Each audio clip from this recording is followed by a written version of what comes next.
As in any town USA, Huntington, Long Island, New York is not unique when it comes to possibility of scandal or corruption.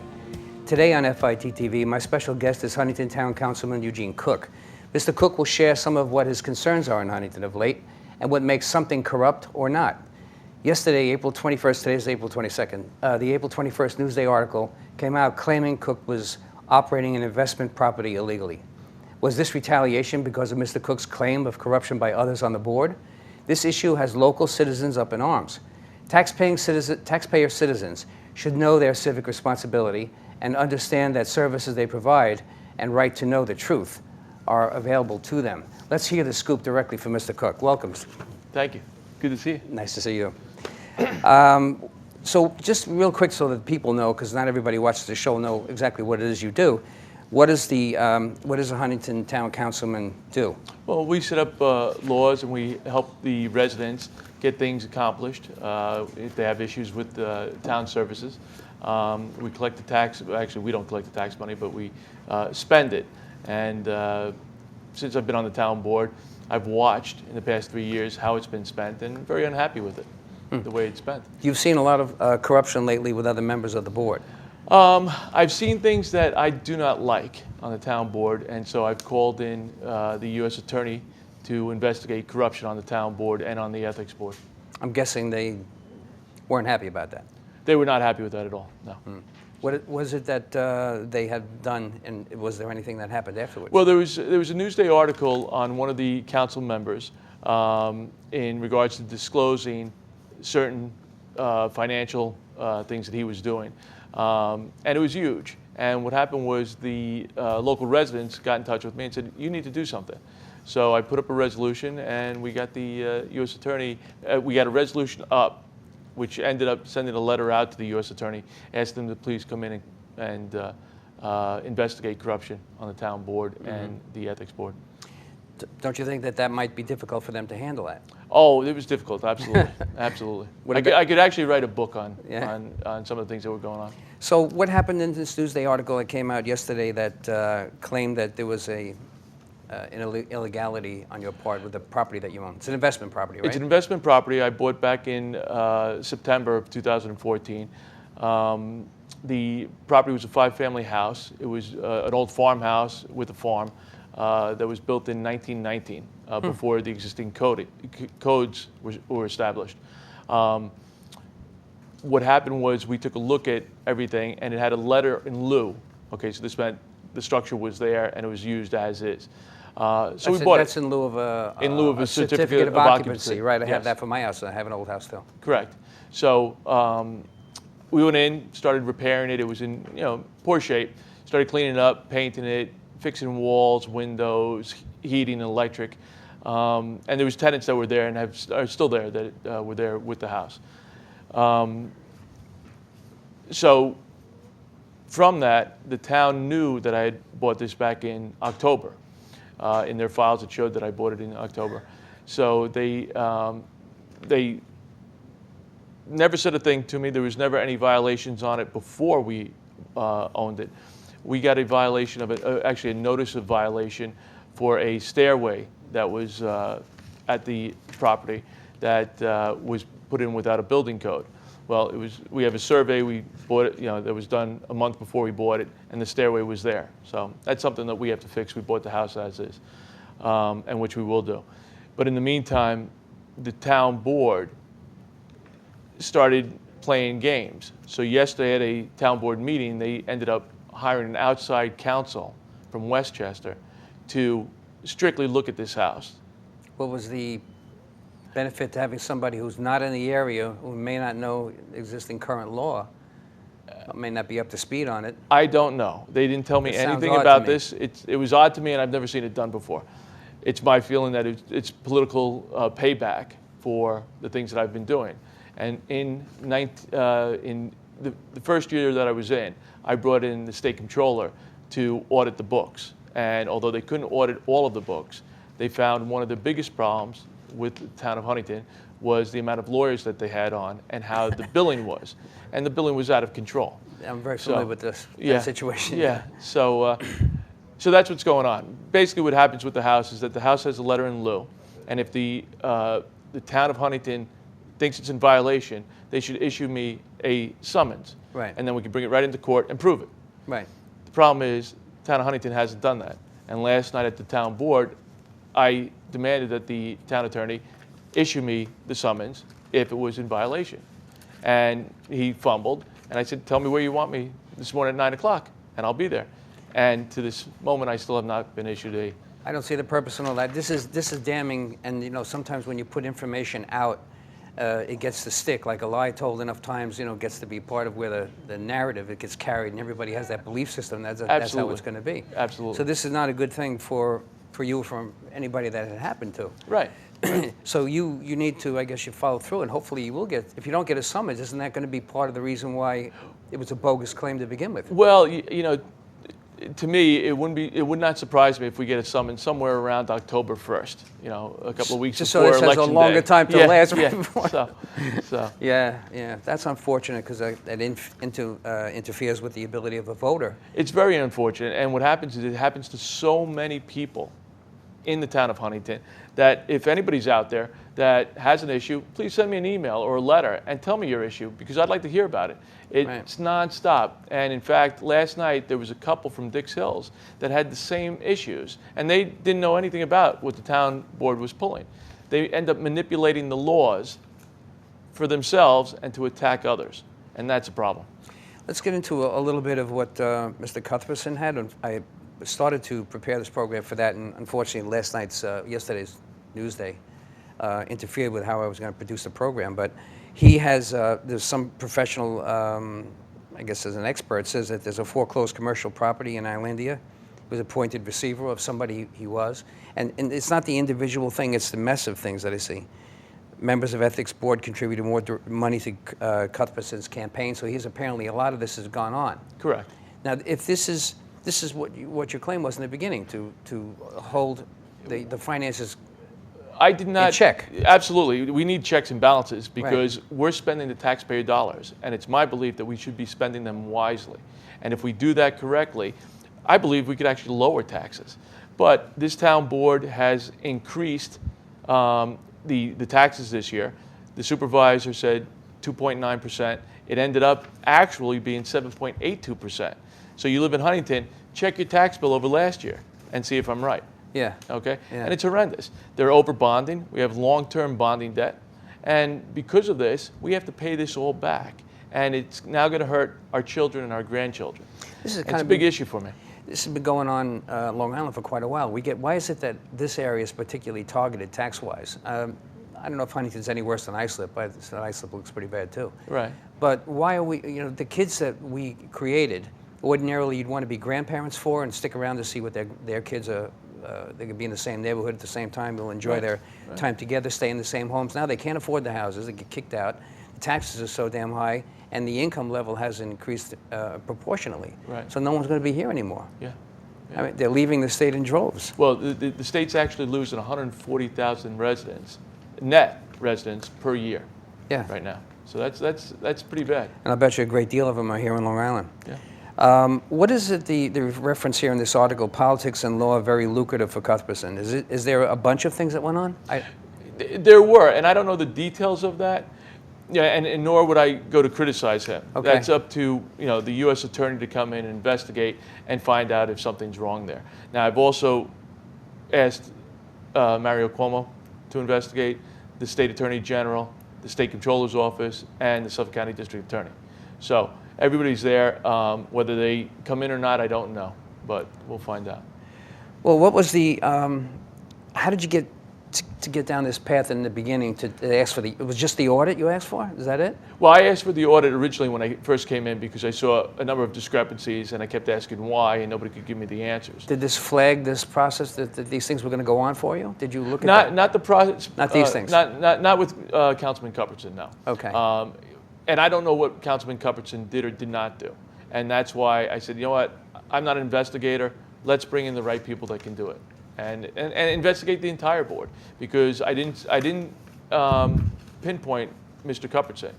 What I said is bring in the entire town board so everybody can be investigated, including myself, and the entire Board of Ethics. Well, I saw on Channel 18, there's a government channel in the Huntington Town Board, and the Civic Association fellow, I think his name was Busey's, has been after Cuthbertson particularly. Correct. Yeah. And Patron, Right. who was the supervisor of the town. What was the nature of his complaint? Because he's a Civic Association member, he's more attached to how the town operates fiscally. You know, each person has their own, stories that they've encountered, and you'd really have to ask Mr. Sprucey's in regards to that. I know he's upset with the way the town spends money and how they maneuver things that he's seen, but to pinpoint his exact complaints, I couldn't tell you. Well, you know, as a veteran, I saw you recently did something at the Veterans Facility, Right, the VFW. parking lot area or something like that, and I'm glad you did that kind of thing. But you know, so let me just explain to you what I do, because Okay.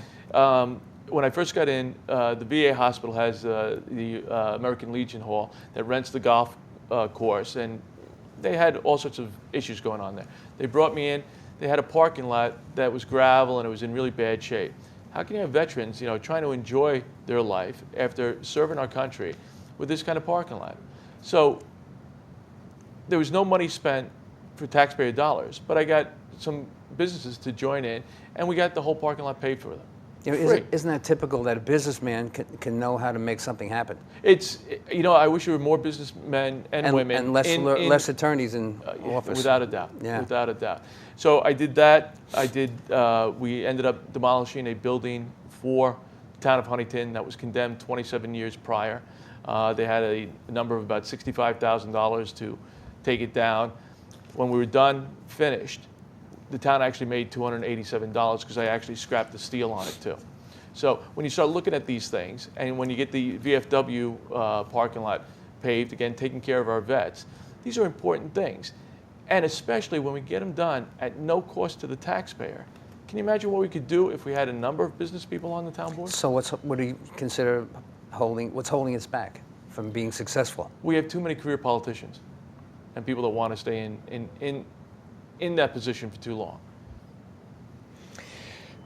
I heard the radio broadcast this afternoon on Mr. Gomez's show. I caught a little bit of that. This is all happening on the fly for me, so I'm sorry I had trouble keeping up with it. But he was saying that there was a possible corruption going on for Patron for 20 years, and Cuthbertson deserves investigation. This is his quote. Right. Ethics Committee political hacks in Huntington, now a full-blown article in Newsday. It's a witch hunt, was his words. Right. That's what does appear. It does appear that they're coming after you just simply because you have said, let's shine some sunlight. I'm an outsider. I'm a resident. Okay? You're not I a work career hard. politician. I'm not a career politician, and I would love to put in term limits. If I can do one thing, if I get reelected this coming year, if I can do one thing and put in 2 4-year term limits in the town, on the town board, I think that I've accomplished something great. I'm totally on board with you. I think that you should. Where there's a tremendous lack of a business sense out there in the political world. Right, right. And that's what's hurting us, because we need the business of the people to be run by business people that can run it, not government hacks. Yeah, that's the whole thing about government in a general sense. I find it very weak that the decisions that are being made by government people who've never gone out there and worked hard to make a living don't understand the sacrifices that have been made by others who have to put their time and effort. Like you own a business, I'm sure. Yeah. Now, you are probably more qualified to make a lot of these decisions than somebody who's a career politician who never really had a chance to work at a trade. Certainly, it seems that way to me. In Yeah. the 3 years that I've been in there, absolutely.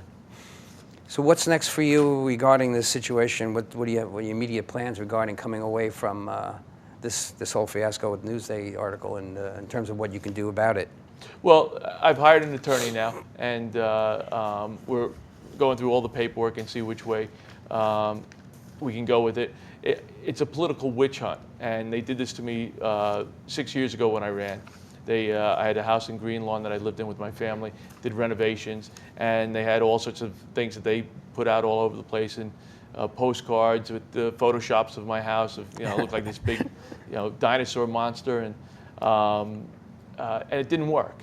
And I think people get tired of it because we all have one of those horror stories when we go into town hall and try to get something done. We don't like, as a Huntington resident, I don't like to see my town in turmoil. But it does appear there's an awful lot of activity over this conversation about what's going on with the town. Some people know about what Supervisor Petrone had done regarding him retiring somehow. Maybe you can explain to me what exactly he did. I mean, he's still working. And you said something before the show about it being legal to do this? Yes. How did it get to that point that that could be legal? Well, this is obviously career politicians. I went too far and then go No, ahead. no, it's not a problem. But basically what happened was Supervisor Petrone, when he ran last time and won, right before he was put into office on January 1st, he retired from his job. And then he got his, he was sworn in. But he's still there. True, true. And he's there, and he gets his full pension and his full pay. Okay. It could never happen in the private sector. Right. But what happens is that this has been going on for years for career politicians. And these career politicians have set this law up. And there's many of them that do it. I mean, that has to stop. Yes. How can you do it on your own? I can't do it on my own. It's a state law, and it has to go up to the state to do it. So Okay. our state senators. I would say, people what is can- it? What is people it that can- I can do? You can write letters, write letters to the state, but everybody needs to do this. It's got to be a union of the people to say we want to be represented properly, and we don't want these, this corruption. I mean, I feel it's corruption when somebody's double dipping, when they're getting Yeah. their full pay and their full. And that's exactly what it is. Yeah. I have a lot of trouble believing that that could happen legally. Why would anyone take legal advice based on that logic? You're right, but this is something that the state controls, and on the town level, we can't do anything about it.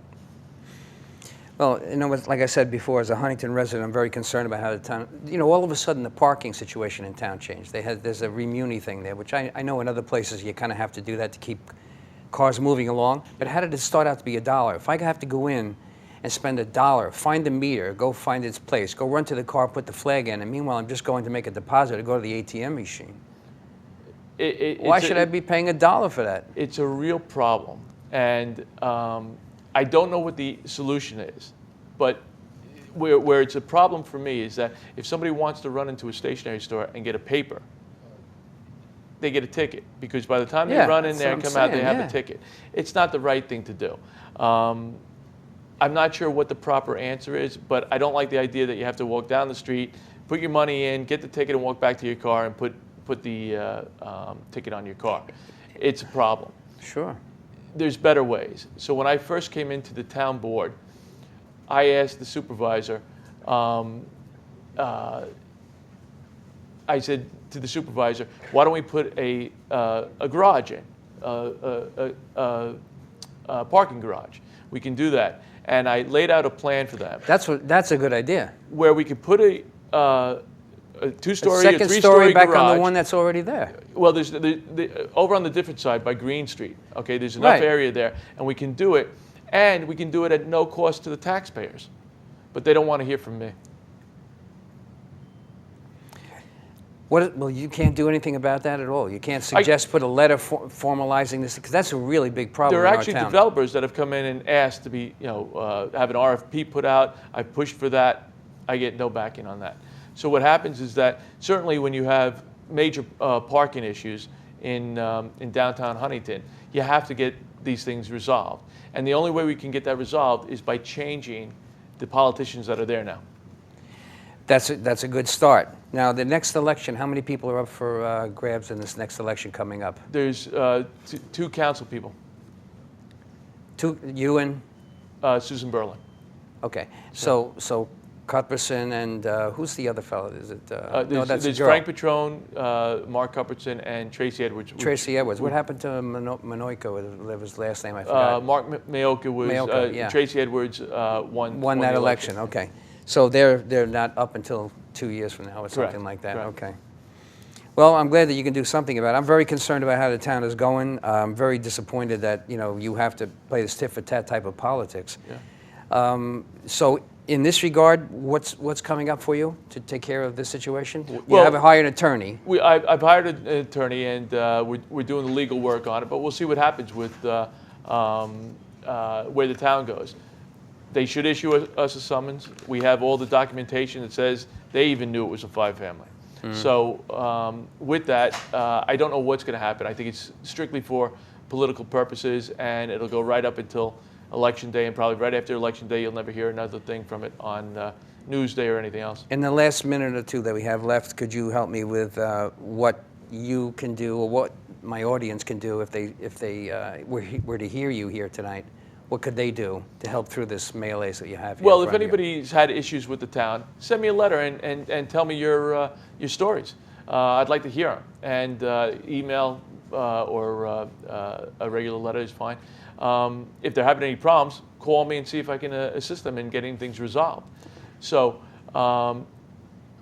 certainly, with good management, we can have a much better town. And Huntington's a phenomenal town.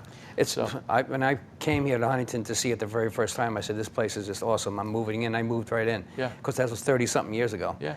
But I still love the place. It's got the greatest restaurants. It's got so many amenities near the water. It really is a terrific town. Yeah. I don't like to see it abused like this, because I feel that there's a lot of abuse going on here. There absolutely is, and it's far too much. And if people really had an idea, they'd be in shock.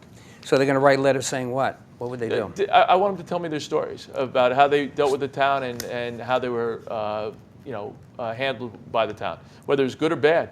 Tell me, I'd love to hear it. Okay, I'll get them to do that. Thank you very much, Gene Cook. It's a pleasure. Societal and political trends are breaking the back of American citizens. The amount of government constraints getting more elusive and difficult to understand the purpose to which they exist. On FIT, we hope to demonstrate these programs for you so that you will help us to help you to get to what will work best and remove what no longer has cause and effect relationships to the common good. Thank you for watching FIT TV. My name is Chris DiMaggio, and we'll see you again next week.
Every week we return all our cans and bottles. Yeah, we help to reduce the world's waste. But aluminum? It's like gold. Oh, yeah. Environmental defense. Get green. For more environmentally friendly tips, go to getgreen.com. Oh, there's a bottle. Where? Right over there. To your left. To your left. There you go. You got it.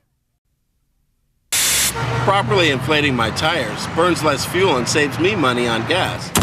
Yeah, I'm saving Mother Nature from pollution, but more importantly, she saved me $11.